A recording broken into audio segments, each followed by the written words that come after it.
Hi friends, ಎಲ್ಲರಿಗೂ ದೀಪಕರಣ ಪ್ರಪಂಚಕ್ಕೆ ಸ್ವಾಗತ. ಲಾಸ್ಟ್ ಟೈಮ್ ನಾನು ಪಾರ್ಟ್ 1 ರಿಜಿಸ್ಟ್ರೇಷನ್ ಹೇಗೆ ಮಾಡೋದು ಅಂತ ಹೇಳ್ಕೊಟ್ಟಿದ್ದೆ. ಈಗ ಫೋಟೋ ಆ್ಯಂಡ್ ಸಿಗ್ನೇಚರು ಹೇಗೆ ಅಪ್ಲೋಡ್ ಮಾಡಬೇಕು ಫಾರ್ಮಿಗೆ ಅಂತ ಹೇಳಿ ತಿಳಿಸ್ಕೊಡ್ತಾ ಇದ್ದೀನಿ. ಅವರು ವಿಡ್ತ್ ಮತ್ತು ಹೈಟ್ ಎಷ್ಟಿರ್ತಾರಲ್ಲ ಅಷ್ಟನ್ನೇ ನೀವು ರಿಸೈಸ್ ಮಾಡ್ಕೋಬೇಕಾಗುತ್ತೆ ಸಿಗ್ನೇಚರ್ ಮತ್ತು ಫೋಟೋಗೆ. ಸೊ ಅಪ್ಲೋಡ್ ಮಾಡ್ಕೊಂಡ ತಕ್ಷಣ ಅಪ್ಲೋಡು ಫೋಟೋ ಮತ್ತು ಇಮೇಜ್ ಕೊಟ್ಟ ನಂತರ ಅಪ್ಲೋಡ್ ಇಮೇಜ್ ಅಂತ ಕೊಡಿ. ಕೆಳಗಡೆ ಇಲ್ಲಿ ಅಪ್ಲೋಡ್ ಇಮೇಜ್ ಅಂತ ಬರುತ್ತೆ, ಅಲ್ಲಿ ಕೊಡಬೇಕು ನೀವು ಅಪ್ಲೋಡ್ ಮಾಡಬೇಕು. ನೆಕ್ಸ್ಟು ನೀವು ಅಪ್ಲೋಡ್ ಇಮೇಜ್ ಕೊಟ್ಟ ನಂತರ ಇಲ್ಲಿ ಫೋಟೋ ಆ್ಯಂಡ್ ಸಿಗ್ನೇಚರ್ ಎರಡು ಕೂಡ ತೋರಿಸುತ್ತೆ.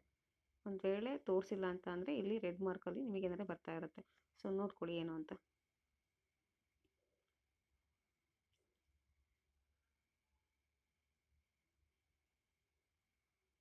ಒಂದು ವೇಳೆ ನೀವು ಸ್ಯಾಟಿಸ್ಫೈಡ್ ಇದೆ ಅಂತಂದರೆ ಇದೇ ಫೋಟೋಗೆ ಬಿಡ್ಬೋದು.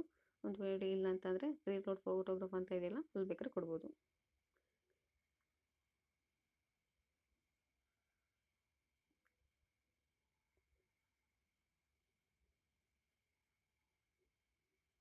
ಇಲ್ಲಿ ಕೊಟ್ಟಿದ್ದಾರೆ ನೋಡಿ, ಇನ್ಸ್ಟ್ರಕ್ಷನ್ ಕೊಟ್ಟಿದ್ದಾರೆ. ಅಕ್ಸೆಪ್ಟಬಲ್ ಫೋಟೋಸ್ ಹೀಗಿರಬೇಕು ಅಂತ. ಇಲ್ಲಿ ನೇಮ್ ಕೆಳಗಡೆ ಕೊಟ್ಟಿದ್ದಾರೆ, ಅದ್ರ ಕೆಳಗೆ ಫೋಟೋಗ್ರಾಫ್ ಡೇಟ್ ಕೊಟ್ಟಿದ್ದಾರೆ, ಪಕ್ಕದಲ್ಲಿ ಸಿಗ್ನೇಚರು. ಸೊ ನಾನ್ ಅಕ್ಸೆಪ್ಟೇಬಲ್ ಫೋಟೋಸ್ ಅಂತ ಕೊಟ್ಟಿದ್ದಾರೆ. ಈ ಥರ ಇದ್ದರೆ ಅವ್ರು ಅಕ್ಸೆಪ್ಟ್ ಮಾಡೋದಿಲ್ಲ.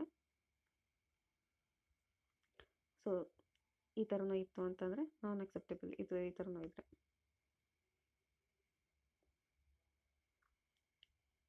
ಒಟ್ಟು ಅಪ್ಲೋಡ್ ಮಾಡಿದ ತಕ್ಷಣ ಇಲ್ಲಿ ನಿಮಗೆ ತೋರಿಸುತ್ತೆ, ಇಲ್ಲಿ ಫೋಟೋಸು ಮತ್ತು ಸಿಗ್ನೇಚರ್ ತೋರಿಸುತ್ತೆ. ಈ ಥರ ತೋರಿಸ್ಬೇಕು. ತೋರಿಸಿದ ನಂತರ ಸರಿ ಇದೆ ಅಂತ.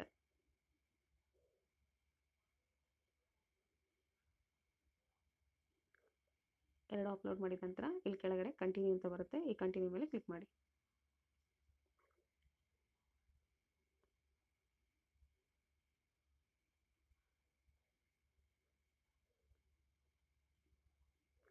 ಸೊ ಪಾರ್ಟ್ 1 ಆಗಿದೆ. ಪಾರ್ಟ್ 2 ಅಲ್ಲಿ ನೋಡಿ.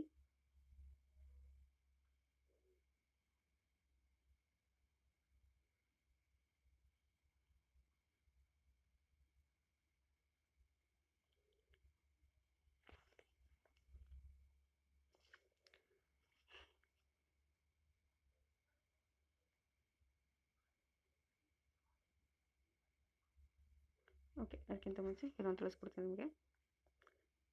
ಸೆಂಟರ್ ಸೆಲೆಕ್ಷನ್ ಮಾಡ್ಕೊಬಿಡಿ, ಮೇನ್ ಸೆಂಟರ್ಗೆ.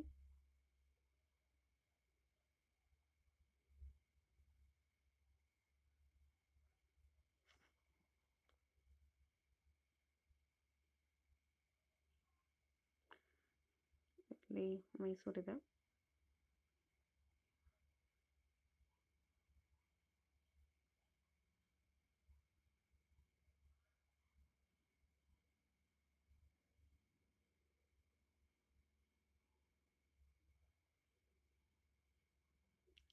ಧಾರವಾಡ ಬೇಕು ಅಂತಂದರೆ ಧಾರವಾಡಲ್ಲಿ ಸೆಲೆಕ್ಟ್ ಮಾಡ್ಕೋಬೋದು. ಸೊ ಬೆಂಗಳೂರು ಅಂತಂದರೆ ಬೆಂಗಳೂರು ಸೆಲೆಕ್ಟ್ ಮಾಡ್ಕೋಬೋದು.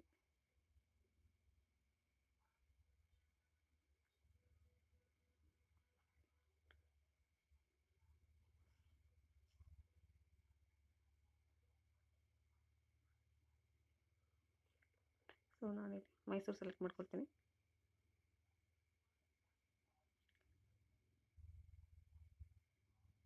ಇಲ್ಲಿ ಒಂದು ಲಿಂಕ್ ಕೊಟ್ಟಿದೆ ನೋಡಿ, allotment of centres will be on the first allot basis ಅಂತ. ಯಾರು ಫಸ್ಟು ಅಪ್ಲೈ ಮಾಡಿರ್ತಾರಲ್ಲ ಅವರಿಗೆ ರಿಸರ್ವ್ ಆಗುವಂಥದ್ದು ಸೀಟ್ಸ್ಗಳು. ಒಂದು ವೇಳೆ ಅಕಸ್ಮಾತ್ ಫುಲ್ ಆಯಿತು ಅಂತಂದರೆ ಅಕ್ಕಪಕ್ಕ ಸ್ಟೇಟ್ಗಳಲ್ಲಿ ಹಾಕುವಂಥದ್ದು.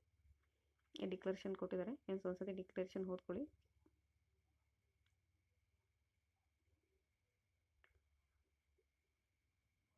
ಸೊ ಇದೆಲ್ಲ ಆದಮೇಲೆ so I have declaration and agree ಅಂತ ಇದೆಯಲ್ಲ ಇದ್ರ ಮೇಲೆ ಕೊಡಿ.